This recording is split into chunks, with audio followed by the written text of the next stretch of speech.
आज अयोध्येत होत असलेल्या रामलल्ला प्राणप्रतिष्ठापनेच्या मुहूर्तावर पहाटे लवकर उठून आईने दिव्यांची आरास केली. मी देखील रामप्रहरी मनोभावे पूजा करून प्रभू श्रीरामाच्या दर्शनासाठी निघालो. माझ्या घरापासून अवघ्या 100 मीटर अंतरावर श्रीरामाचे पुरातन मंदिर आहे. या जागेला रामाचा मठ म्हणूनही ओळखले जाते. त्याच मठाच्या जुन्या प्रवेशद्वारातून मी प्रवेश केला.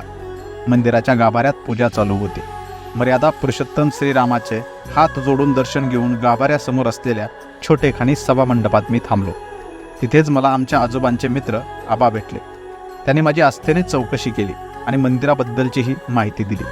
मंदिराच्या शेजारी एक मोठे पिंपळाचे झाड आहे. तसेच मंदिरासमोर दगडी बांधणीचा एक आड आहे, ज्याचे पवित्र पाणी गावकरी पिण्यासाठी वापरतात. श्रीरामनवमी दिवशी इथे छोटेखानी जत्रा भरते. या निमित्ताने श्रीराम मंडळाच्या वतीने अखंड हरिनाम सप्ताहाचेही आयोजन केले जाते. आज श्रीरामाचे दर्शन घेऊन परतताना मनात प्रसन्न भाव होता. जय श्रीराम.